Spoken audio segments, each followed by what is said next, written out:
All right, what is good, everyone? Welcome to another episode of the Can't Believe I Made It podcast. You already heard the intro to our guest right here, but for so many reasons, Jake, I just wanted to say thanks for coming on, man. I'm excited to promote everything that you're doing right now and then talk a little bit about your journey, dude. So welcome to the pod, bro. Yes, sir. Yes, sir. Man, I'm pumped to be here. It's gonna be a good combo. Yeah. All right. I want to start in a couple different areas, but the first thing that I want to start with, and I took notes on this, okay? I want to give you your flowers real quick. All right.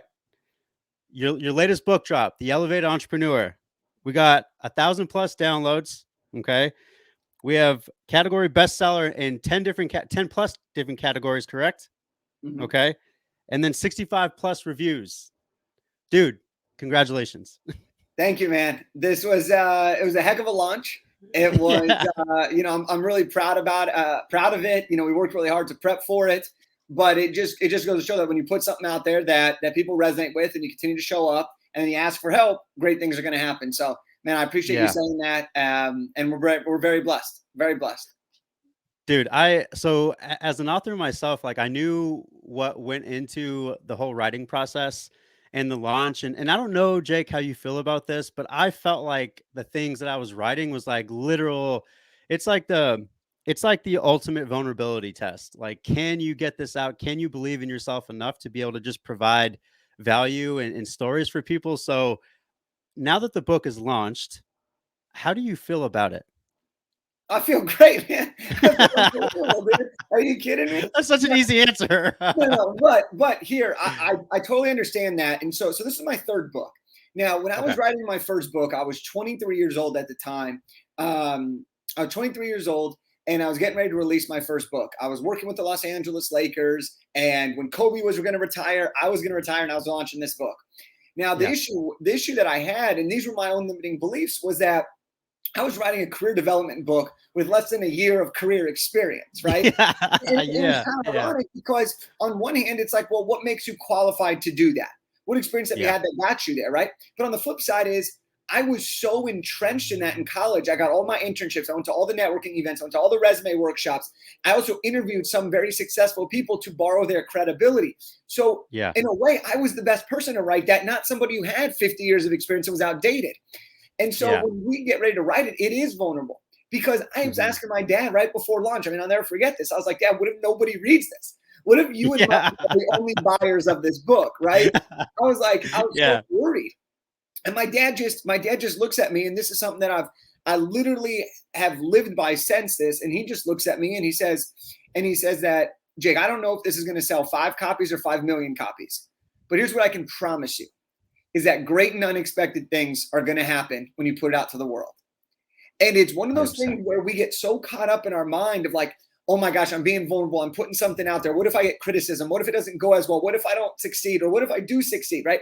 We let Yeah. all these worries come into our mind. But the reality is that in order for us to get to where we obviously want to go, and everybody writes a book for a reason, anybody Yeah. does something for a reason, you start a business for a reason, you got to take that first step. You got to put it Yeah. out there and open yourself up. And that's hard, but it's worth it Yeah. every single time.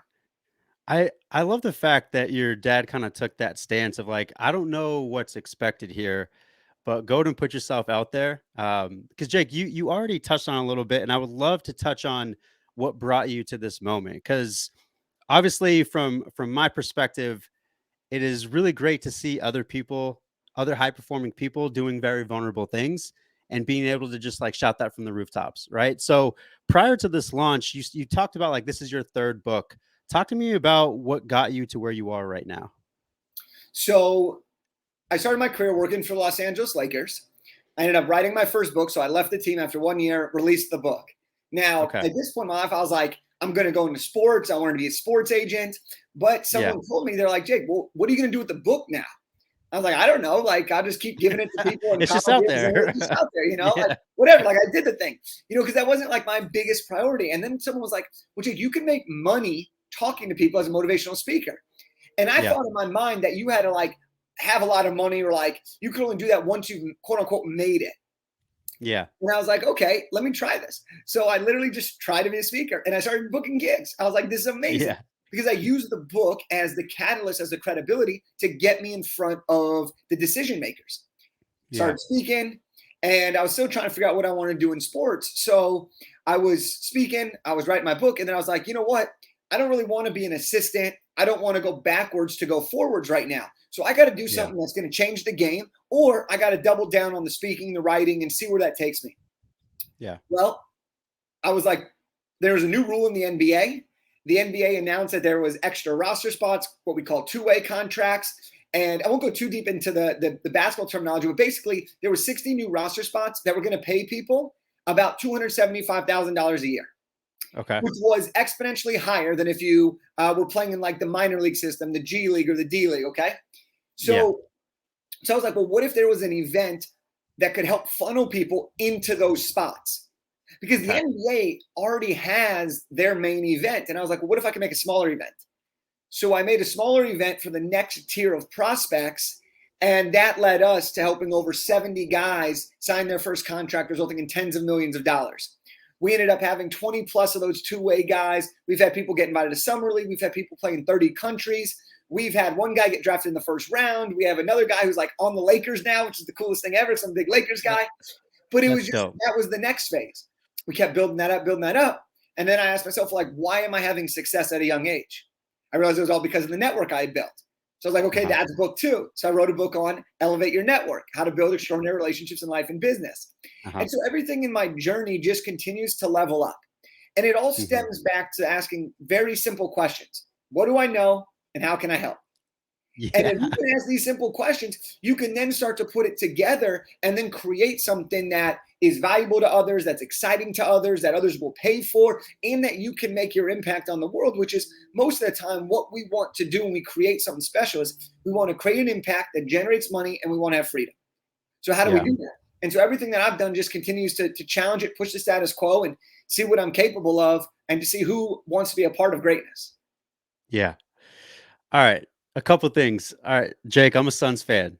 All right. So I might have to end this podcast right now. That's tough, man. That's tough. It is tough, man. I can't hate on the Lakers and a lot of the fanhood. So I'm good. We'll keep this going. We'll keep this going. Yeah, hey, look, you Um, guys got some great jerseys right now, and you got some great players. So you know what? We'll continue this. But D Book's the man, and I'm a CP3 he guy is. myself, so it's all good. Yeah. It's all good. Yeah. I do like our jerseys, by the way. You're absolutely right there.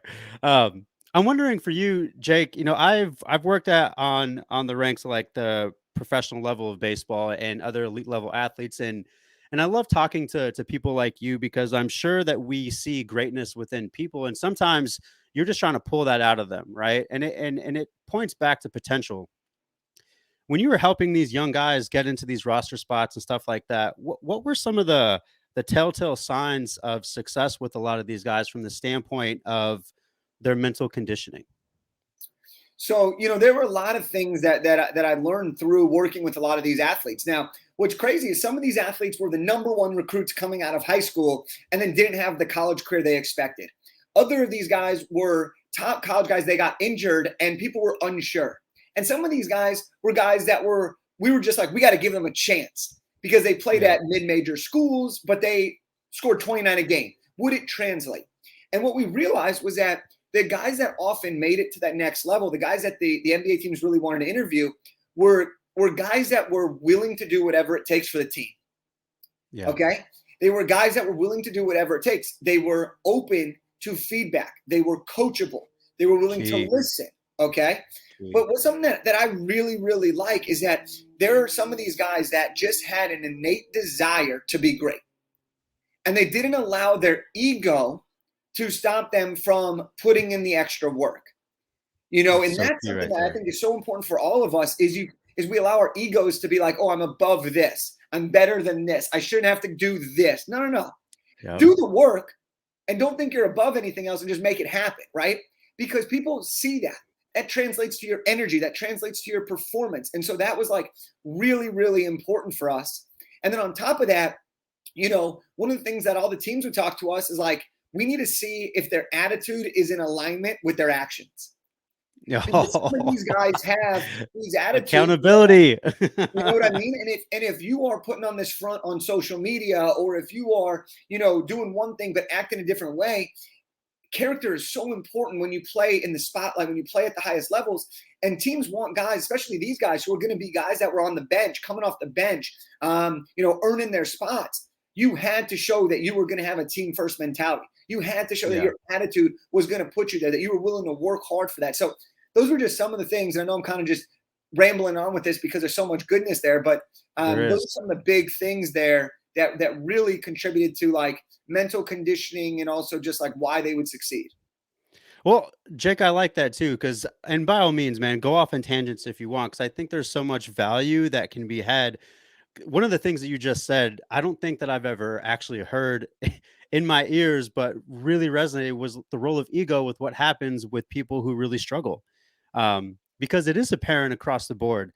I'm kind of wondering, Jake, as you have gotten to where you are right now, um, can you speak on your ability to work through some of maybe the imposter syndrome or the self doubt? Because you talked about a little bit, like at 23, I think you said like super young. I only have a year. Like, can you speak on that? Of course, of course. And I'll say this thing on the ego is so I did a lot of work with NBA Summer League, which is a major event that happens like So good. right before the NBA season for all the young prospects or the young draft picks. And the founders there, they had shirts and they always would talk about this: ego ain't your amigo. And it's just like a thing because a lot of the people that work at NBA Summer League, know people or have certain connections, and it's like just because you have a last name that means something, or is that someone's like the owner of this or the coach of this, that does not Yeah. mean you're better or you don't have to do the work. No, you still got to hold the elevator door open. You still got to say Yeah. hi, please, thank you. You're not above anybody else or any role. You got to wipe the floors. And so I really wanted to touch on that. But Yeah. when it comes to what you're talking about in relation to, the limiting beliefs, the doubts, the wondering, Yeah. right, is, we talked about it with the first book, but when I got ready to create my combine, here I was now, I was 24. That was like the next venture. And I'm Okay. on the phone with agents. Okay. I'm trying to get sports agents to become my customer and pay me money for an event that hasn't been created yet. Now, sports agents are some of the fiercest negotiators in the world, right? I mean, we've all I seen can Jeremy. imagine, dude. Oh, we need that money, right? Like, so these guys are tough. Now I come in and I'm cold calling every single agent trying to negotiate on why they should send their prospect, why they should invest more money into them to come to my event, right? I was like, Yeah. this is going to be a tough sell, but you know what? I got value to add. I know that what we're offering is worth the opportunity. Yeah. And when I first started these calls, man, every single person was like, no, no, no. Shut up, get out of here. This is never going to work. I've been around for 25 years. You don't even have 25 years of life. Like, this idea is not going to work. Right? It Yeah. was shut down, shut down, shut down. And it wasn't like nice, like, hey, man, like, good idea. It's not going to work out. It was like, no, piss off, get out of my face. Like, we're not interested. Yeah. God. And, when you're getting that type of rejection, initially, like, what happens is you start to feel that it's a reflection of you and that you Oh, are less worthy or you aren't as good. And it's like, it took me a long time to realize that I am not their no. Okay. That is them putting their perception on what they view my event is. It does not make me a better or a worse person. I'm still me and I'm still amazing. I'm still yeah. worthy. I'm still great. But that is what they're perceiving it as. So their rejection is not me as a human. It's that maybe isn't the right time for them. Yeah. Maybe they aren't the right person for it. Maybe they have their own way of doing things, whatever it is. But I had to separate that rejection from my identity Yeah. because it's oftentimes we can take that rejection so personally as if it is us. And sometimes, don't get me wrong, sometimes there is things we need to do to get less rejections, of course. Oh, And we sure. can Yeah. learn that, right? And I've learned a lot. But more times than not, it's often you can't allow that rejection or people's opinions or their perceptions of what you're doing impact your view of your own worth and your deservingness of being happy and being fulfilled and creating greatness.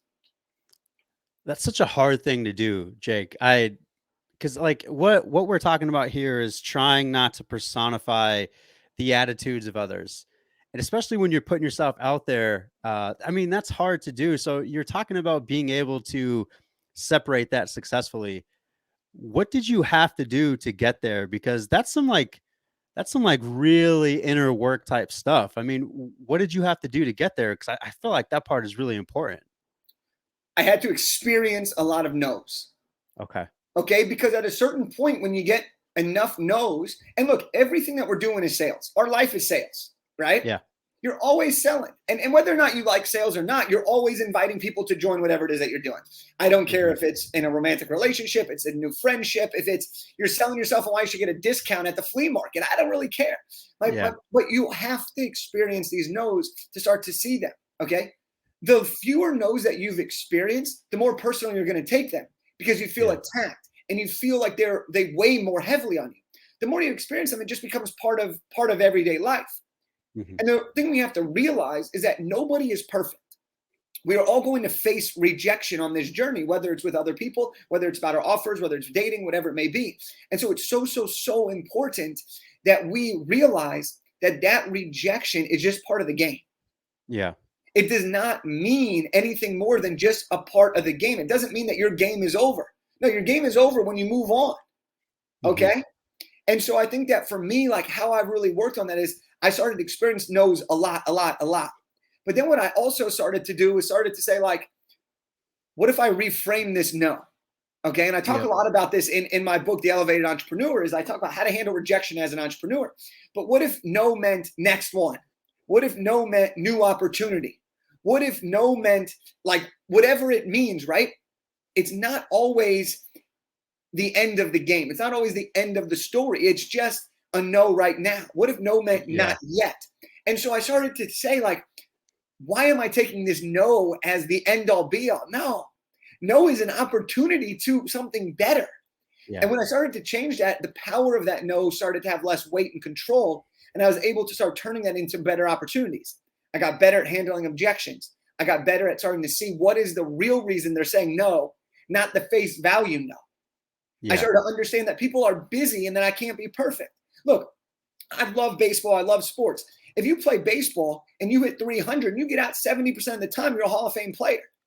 Oh, Why in 100%. life, why in life, right? Why in life do we take, if we hit 3 out of 10, why in life do we see that as a massive failure? Yeah. Because it's our own, we project ourselves onto what we view success should be because we see everybody else. You Mhm. only need one person to believe in you to make a difference. You only need one customer to prove your offer is worthy. You only need one person to say yes to a date to end up getting married to the love of your life. Yep. But we put so much pressure on the numbers behind it that we forget about this reframe and that we only need the right people in whatever it is that we're going after. Yeah. Which I think is so damn important. And I feel like, Jake, my first thought to any of this is you've talked about starting this at a very young age. Our lives were completely different. At 23, I was off having fun, not starting a business and not working for the Lakers. I was a late bloomer. Okay, so for you, like, can we tap into a lot of your upbringing? Like, what created opportunities for you? Do you think, as you kind of look back at your life, like, what were some of those moments for you that were extremely influential? Well, I'm going to start off by saying I'm incredibly blessed to have two parents and a brother that love me. I And love my it. parents supported me from a very young age, and I think that played a big role. I think there's also something to be said about my just naturally intrinsic desire to be great. I've never needed external pressure to want to say I'm going to be the best in whatever I do. Yeah. I was also the shortest guy on the basketball court, so I had the underdog mentality. And when you combine that underdog mentality with that desire to be great, you will do whatever it takes to make it to the other side. You will, I agree. because failure is not an option. It's not even a thought. It's just, I'm going to make it happen. It's just a matter of how quickly and how good will I be when I get there. Yeah. So that was really important to me. But the other thing was going back to my parents is that, they told me it was not about the grades I got in school, but the effort I put into getting those grades.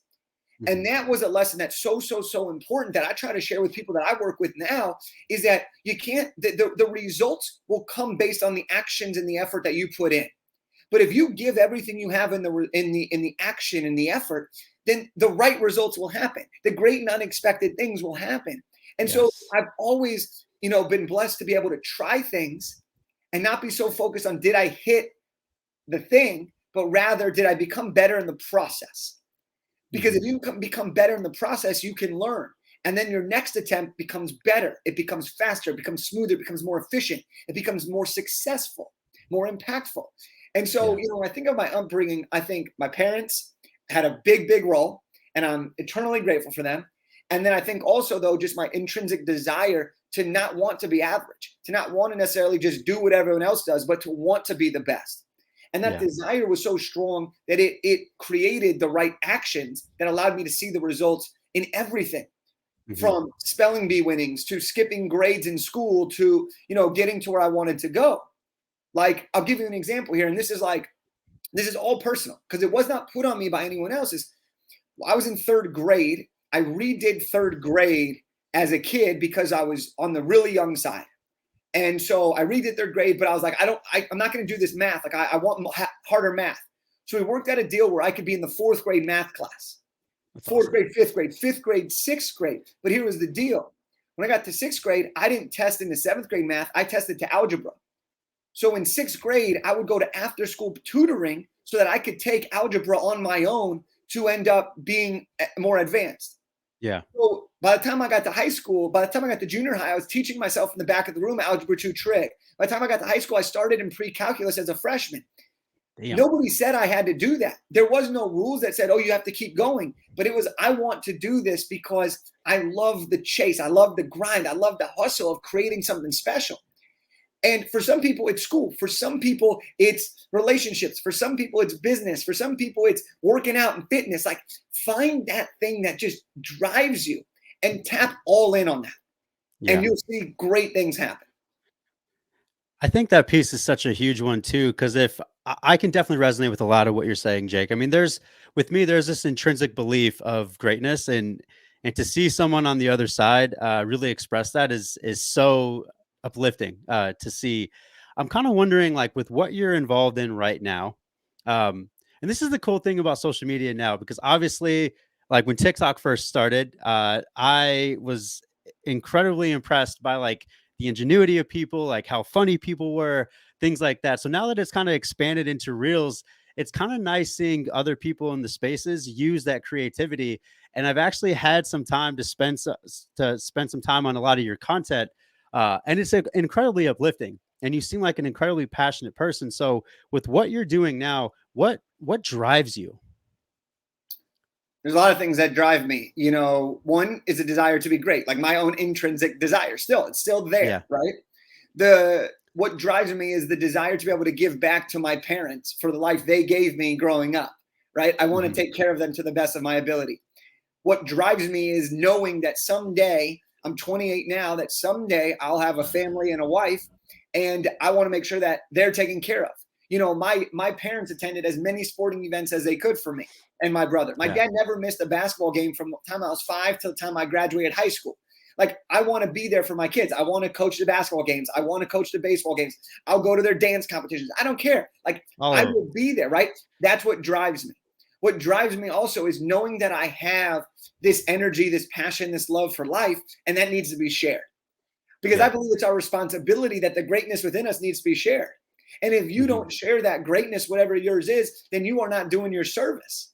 Hmm. So put in the work, give it to people, Yeah. show people. And I'll tell you what, when you give your greatness to others, life becomes a whole lot more fun. So those are the things that really drive me to do what I do. But ultimately, like, what do I want when it's all said and done?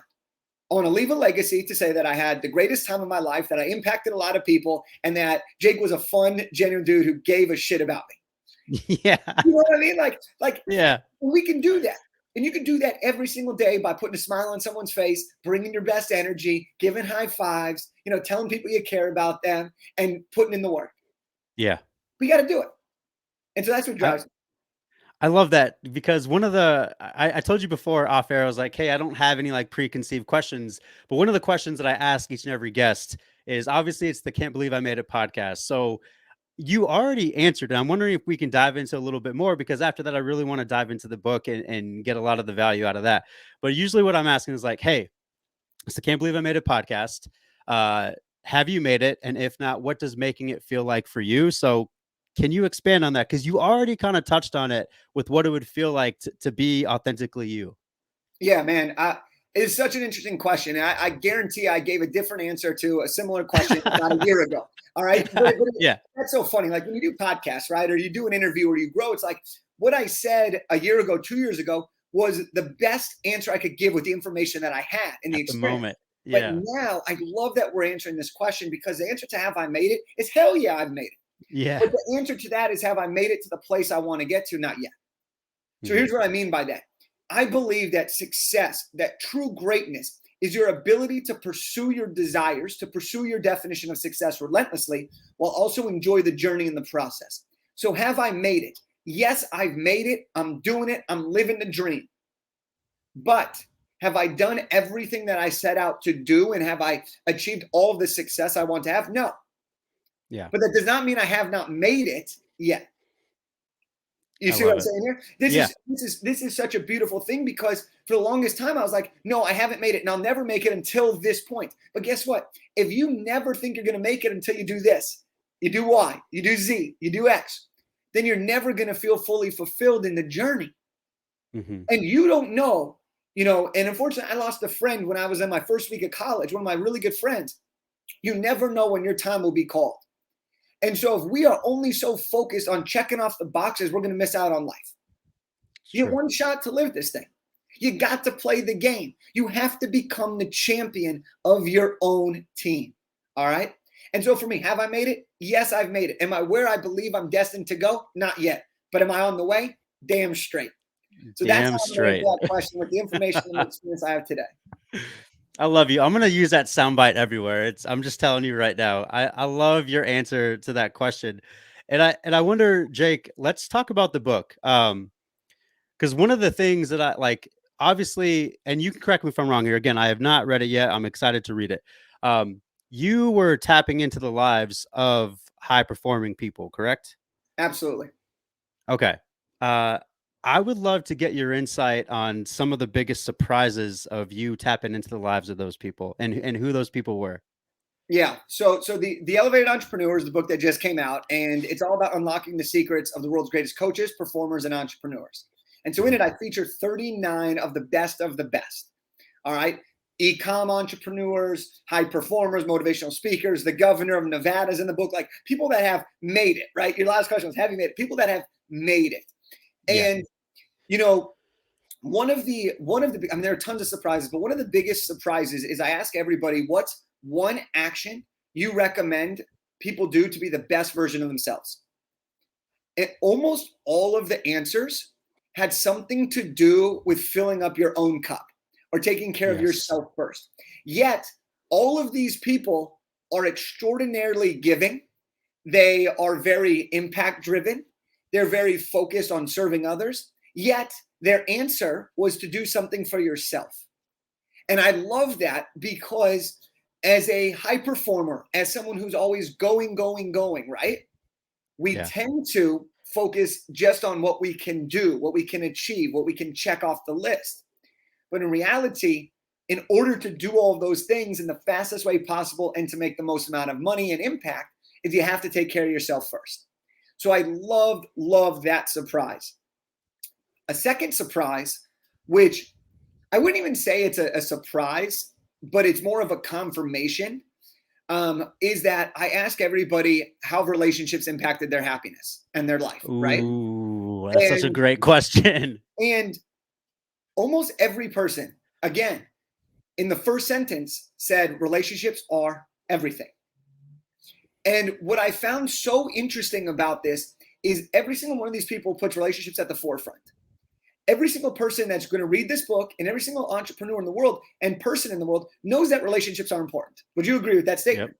I would But 100% very agree. few people decide to make relationships their priority. Here's what Mhm. I mean by this. When you look at your calendar, and you may have a meeting in there, or a happy hour, or a dinner even with your family, if work gets busier than you expected, the first thing that goes is the happy hour, the lunch with a friend, the dinner with your family. You do that once, it's not a big deal. You do that a few times, that's how relationships get broken quick. When you put your priority of relationships as a forefront, and you put that in your calendar before the rest of the things, and you say, that's my priority, that's what's important to me, then you can really start to focus on building and nurturing the relationships that lead to more greatness. And Yeah. so for me, I've just, I wrote the book Elevate Your Network. Then I asked this question to really see, like, what are the best in the world doing with relationships? Is it as important as I thought it was? And the truth is yes. And one of the guests in there, she literally just raised multiple millions of dollars for her business, all by women. It's an entirely female funded an investment group for her new company. That's amazing. How did she do that? Because she had relationships. Yeah. You look at some of these other people in this book and they talk about why they've achieved the success, relationships. And so that was another big surprise for me that just, really made sure that, is my calendar reflecting my priorities and are they reflecting my relationships that I want to grow? That's powerful right there, dude. I've mentioned this, Jake, on the pod before. So our listeners, this is something that they've heard already. The longest study on happiness from Harvard found that the people that were the happiest were the ones that were heavily connected to their most important relationships, which is absolutely in line with what you saw with those interviews. I want to put you on the spot real quick. Who was your favorite interview? Let's go. Man, this is a tough one. Let's go. I honestly, I know this is the easy answer, but I'll say that I don't have a favorite one. But what I do have is I have a favorite quote and I have a favorite story of how the interview came to be. So I'll share those All with right, you. let's go.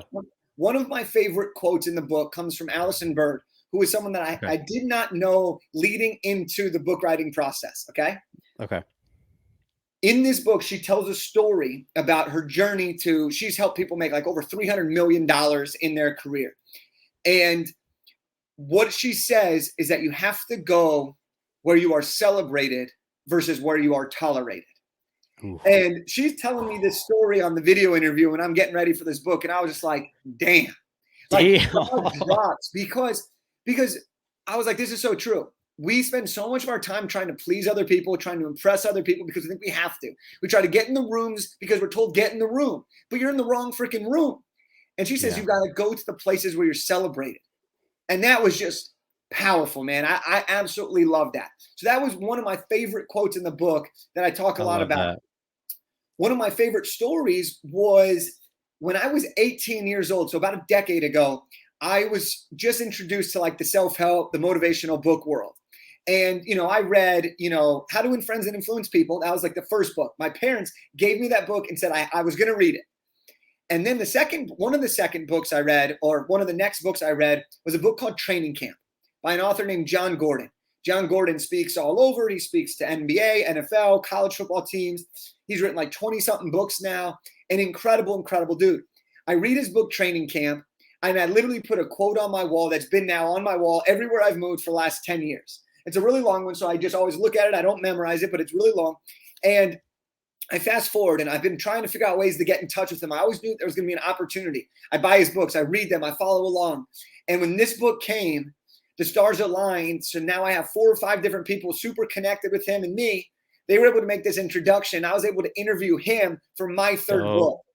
And so, like, when you talk about the long game, when you talk about great and unexpected things are going to happen, right? Yeah. You got to start somewhere. But that was one of the coolest things because now I have John Gordon in my book as one of my featured guests. And like, as a fan and as a supporter and as a friend, like, that's just one of the coolest things that you could hope for when you do your projects and when you do things, because, again, you got to have fun with it. And that's so fun that I got to feature him in this book. So that's one of the big stories that I like to share of how it came to be.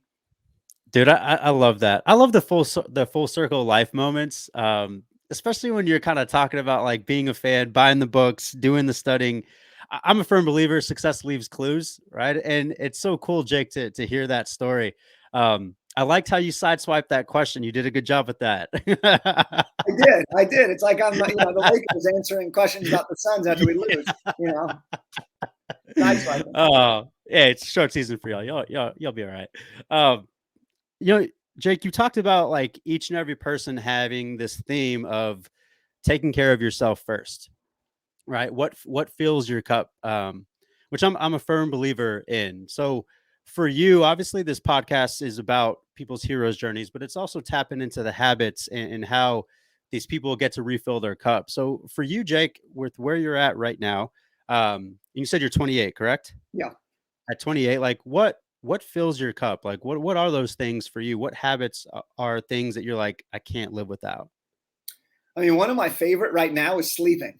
like, like I think for the longest Same, time I dude. was like, I always like to go to bed early and I like to wake up early, but recently like I have this aura ring and the aura ring like tracks your sleep and it gives you these Yep. scores. And so now I've gamified my sleep. And so now it's all about optimization. So I absolutely I love sleep right now.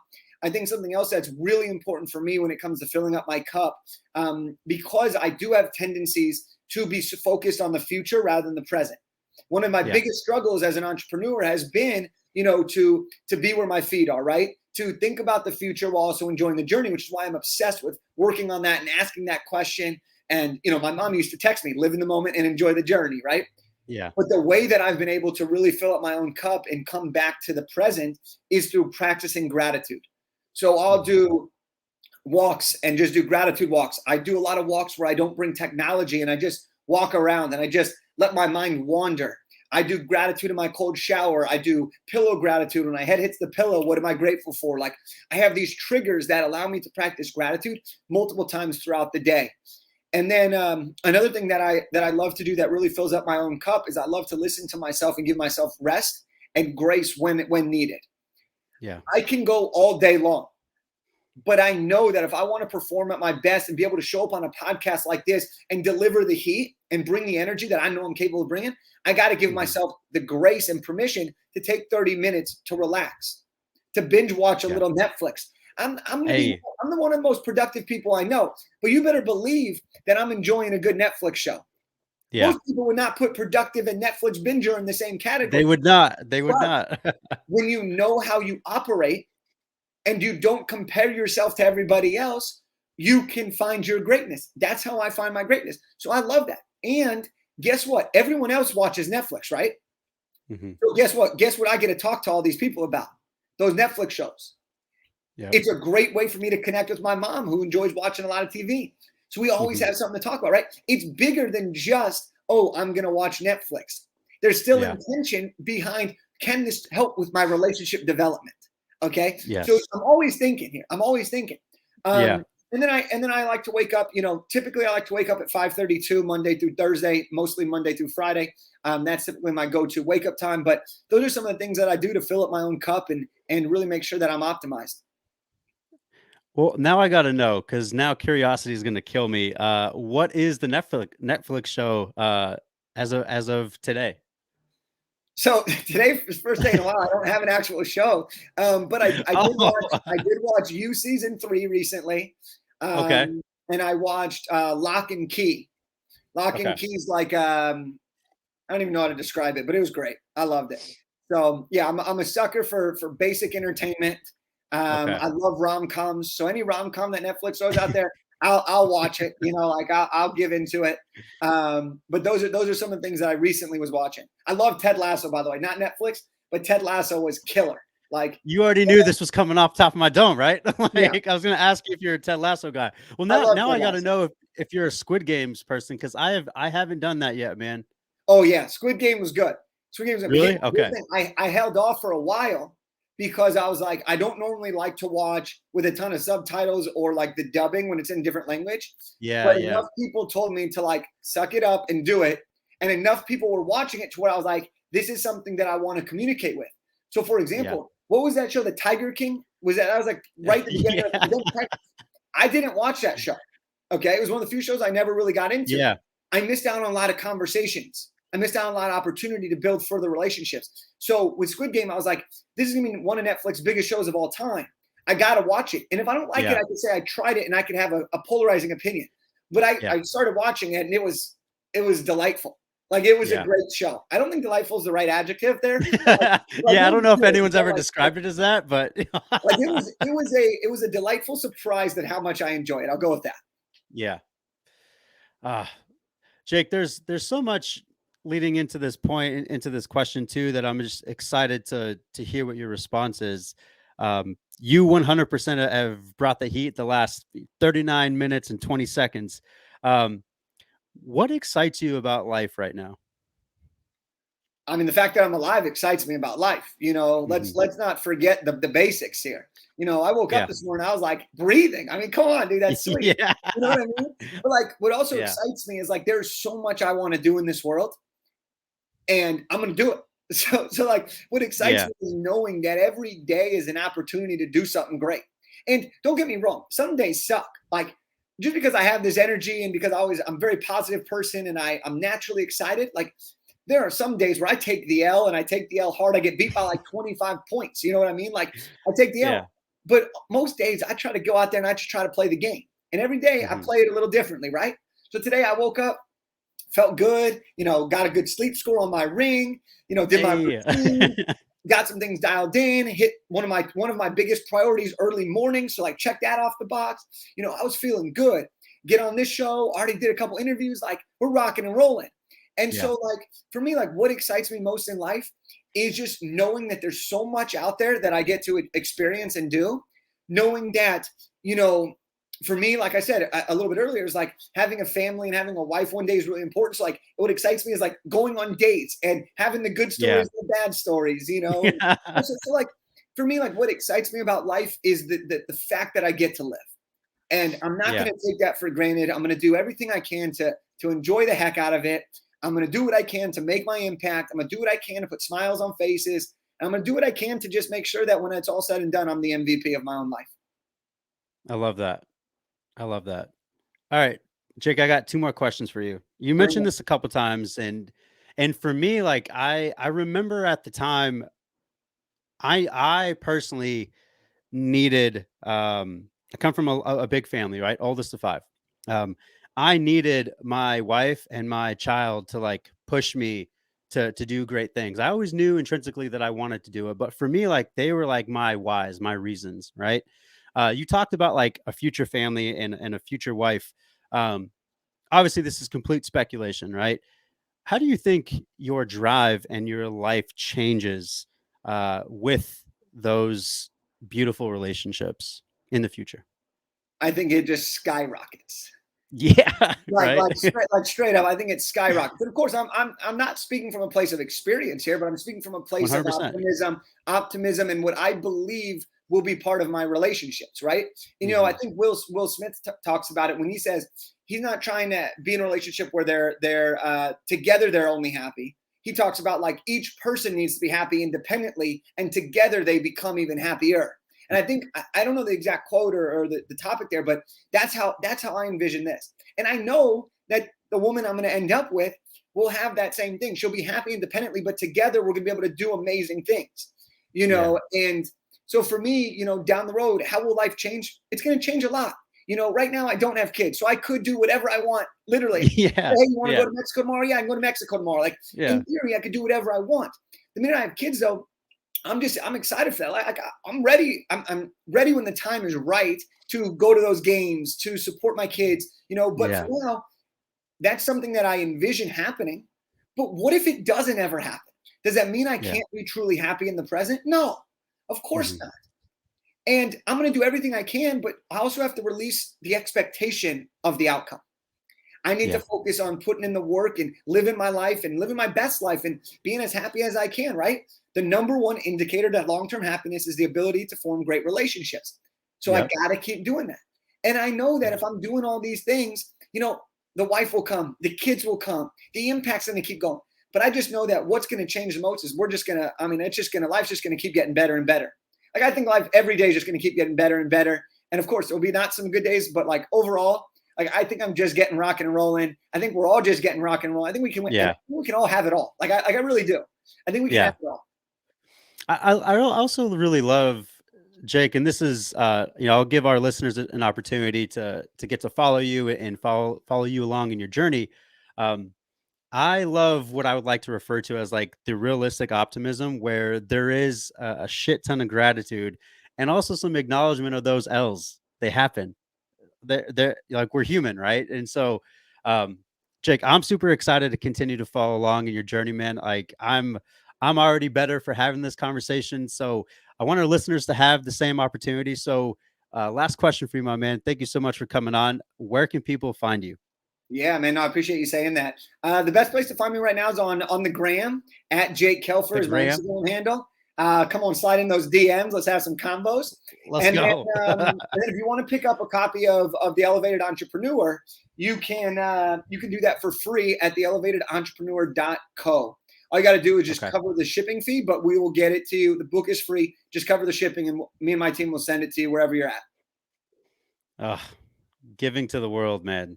I love it. I love it. Jake, I appreciate you coming on, man. We're gonna go ahead and press end of the pod, but don't leave because I want to connect with you a little bit more, man. I appreciate you, bro. Thank you. Thank you for having me, man.